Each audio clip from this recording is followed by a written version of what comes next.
everyone, I'm back. I'm still on chapter 1, and at this point William is just giving us kind of some background information. My parents wanted me home before dark, but that was my favorite time of day anyway. It was when my father and Uncle John, Jeffrey's father, finished their work in the maize fields and came home for supper. And remember, maize is corn. In the kitchen, my older sister Annie helped my mother prepare the food. Since we had no electricity, we still cooked everything over a fire. As Annie fed sticks into the flame, my mother stirred a pot of something delicious, letting the smells escape into the courtyard. Since I was a growing boy, it was hard for me to wait, even if I'd just eaten canyena in the trading center. With my stomach growling, I'd stand in the doorway begging. "Just a few more minutes," my mother would say. "By the time you wash your hands and face, it'll be ready." Usually, before supper, my cousins gathered in the courtyard and played soccer. Since we had no money for a real ball, we made our own using plastic shopping bags that we called jumbos, wadded together and tied with rope. They didn't have the same kind of bounce as a real soccer ball, but they still allowed us to play. All across Africa, children used the same jumbo balls. If it was the rainy season, when the mangoes were ripe, we filled our pails from the neighbors' trees and ate them for dessert. We bit into the juicy fruit and let the sweet syrup run down our fingers. If there wasn't any moonlight for playing soccer, my father grabbed all the children, cousins and all, in the living room, like lit a kerosene lamp, and told us folk tales. "Be still and hush up," he would say. "Now, have I told you the story about the leopard and the lion?" "Tell it again, Papa." Sometimes my father forgot the stories and made up new ones as he went along, creating new characters and outrageous endings. And while we loved hearing these tales, the truth was that real life was sometimes difficult to distinguish from fantasy. During the times of year when we planted and harvested our maize, two jobs that required lots of work, my father and Uncle John hired someone to help them. The most famous of these workers was Mr. Fury, a man of incredible power. In fact, whenever John and my father needed to clear a new field for planting, they didn't even bother with tractors. Instead, they sent Fury, who yanked entire trees out of the ground as if they were weeds. Everyone knew that Fury's secret was Mango Lamera, a kind of magic that delivered superhuman strength. Only the strongest wizards in Malawi could give you this potion, which came in a paste made from the bones of leopards and lions. To get the strength, the wizard cut your skin with special razor blades and rubbed the medicine into your blood. One part of you, it never left. In fact, the magic only became stronger with time. Only the toughest men like Fury could live with it inside them. Fury was so strong that no person or animal could beat him. Once, while working in the fields, a deadly black mamba, which is a snake, slithered over his foot and prepared to strike. But Fury wasn't afraid. He reached down and whipped the mamba with a blade of grass, leaving it paralyzed. Then he grabbed it by the head and tossed it all the way to Mozambique. People said he carried another mamba in his pocket for good luck, and that snake was too afraid to bite him. By the time I was 8 or 9 years old, the thought of Mangolamera seemed more and more attractive. You see, I was very small, and this led to constant trouble with bullies at school. The worst was named Limbikani, who was tall and muscular and had older brothers at home, which made him even more ruthless. For some reason, Limbikani liked to pick on me and Gilbert. One day on our way to school, he waited for us on the road and jumped out from a grove of trees. "Oh, look, it's William and his friend Little Chief Wimby." "Leave us alone," I shouted, but my voice cracked and gave me away. Limbikani put his chest in Gilbert's face. "Where's the big chief, monkey boy? Looks like he's not here to protect you." He grabbed the backs of our shirts and dangled us in the air like two sad puppies. Then he stole our lunch. This happened again and again. Not only did my size leave me defenseless against bullies, it also haunted me on the soccer field. I loved soccer more than anything, and each week I'd glue myself to Radio 1 for Malawi Super League action. My favorite team was the Nomads, whose star player was Bob the Savior Pinganira, I think. The Savior got his nickname on Christmas Eve when he saved us from defeat against Big Bullets, and I can't tell you how much I hated Big Bullets. Despite my size, I longed to be a player as worthy as my heroes. Whenever all of us boys gathered for practice and drills, I was some kind of star in my own mind. Oh, how I would shine, zigzagging between defenders and firing the ball at missile speed. Then, one day, I was displaying my various skills when Jeffrey and some others called out to me, "Hey, Kayura, give us the ball." Kayira, as in Peter Kayira. Despite my love for the Nomads, my greatest hero in all the universe was indeed Peter Kayira, the best player for the Flames, our national team, and to me, a man even greater than the president. To be called Kayira was no small thing. I couldn't stop smiling. Soon, everyone on the practice pitch was calling me Kayira. Even when I went to the trading center, I was greeted with shouts and praise. "Hey, Kayira, I heard you play like a lion." But when it was time to pick the teams for competition, the captains somehow skipped over me. Thinking this was a serious mistake on their part, I pointed it out, only to be told to sit on the bench. How could this be? Well, I thought, the captains are clever fellows. Perhaps they're saving me from injury, keeping me as a secret weapon for the finals. This made me feel even more special. But while I sat on the sidelines, the other players ran past me and yelled, "Keep the bench warm, Kayira," or "Kayira, we'll be needing you soon," as the Balela. A Balela was a ball fetcher. That's when I realized it had all been a joke. I was called Kayira not because of my ferocious skills, but because I was a lousy player. The following summer, I decided to do something about it. Mr. Fury had a nephew named Shabani, who was always bragging about being a real Singanga, who possessed Mongolamera. Gilbert and I suspected he was full of hot air, but we were never sure. Shabani was small like me, yet he boasted like a man 3 times his size. This made us wonder.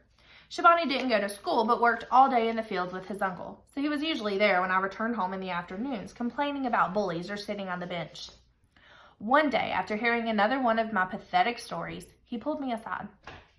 "Every day you're moaning about these boys, and I am tired of hearing it," he said.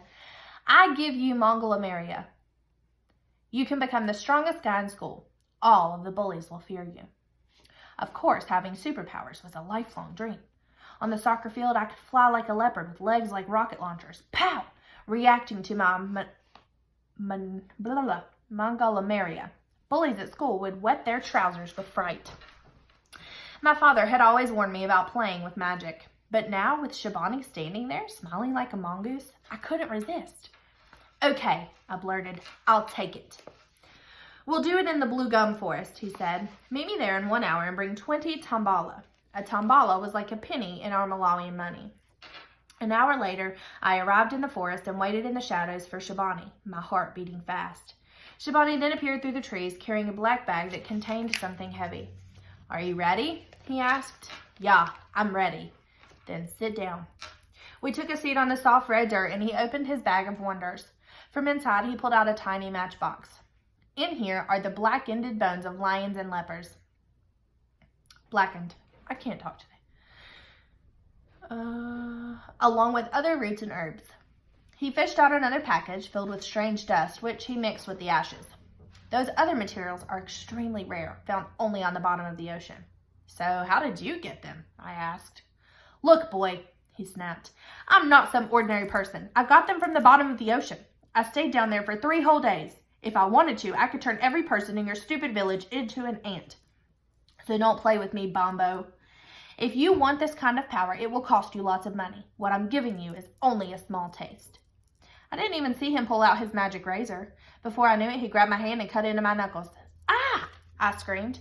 "Be still and don't cry," he said. "If you cry, it won't work." "I'm not crying." My knuckles brightened with blood. For each one, Shabani pinched a little powder and rubbed it into the cuts. The medicine stung like 100 bees. Once he finished both hands, I exhaled with relief. "See, I didn't cry," I said, panting. I'd been holding my breath.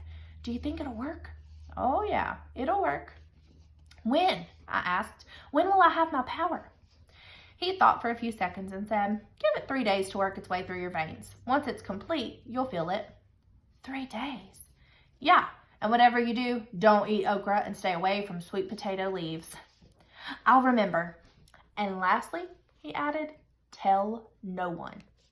I walked out of the forest rubbing my mangled knuckles. Although they hurt like mad, I had to admit they looked pretty tough. That evening I hid in my room and spoke to no one. 3 days was a long time to wait, but it worked with my plan. It was the beginning of the summer holiday, and the following morning I left to visit my grandparents, who lived a few hours away in the town of Dowa. It was the perfect place to receive my powers before coming home a hero. Well, 3 days crept by so slowly. I thought I would die from boredom. Worse, my grandmother kept putting me to work, cleaning the yard and chicken pens and scrubbing her kitchen floor, which left my arms tired and rubbery. Oh, I wondered, when will I become strong? But on the 4th day, I awoke and instantly felt different. My arms were heavy as if laden with stones. I flexed my muscles and they felt as firm as tree trunks.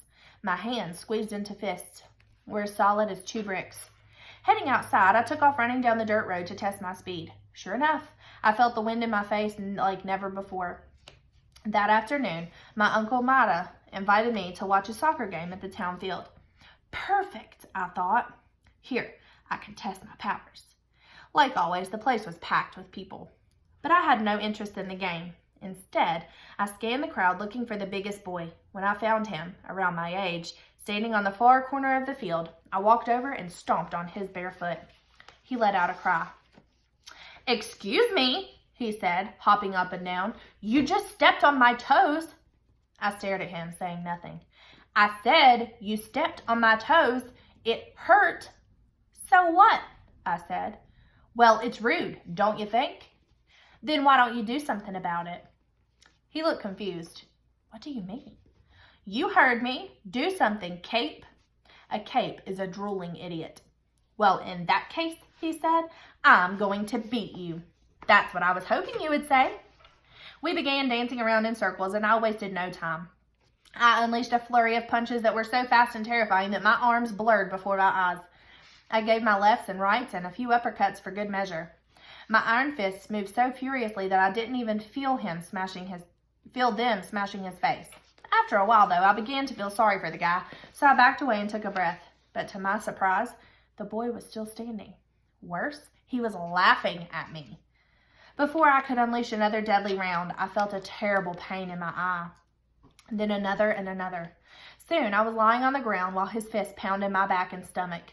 By the time my uncle raced over and rescued me, I was crying and covered with dust. "What are you doing, William?" he shouted. "You know better than to fight. That boy is twice your size." I was so embarrassed that I ran back to my grandparents' house and didn't come outside for the rest of the weekend.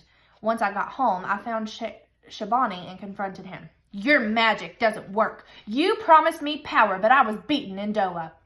"Of course it works," he said, then thought for a second. "Listen, did you take a bath the day I gave it to you?" "Yes."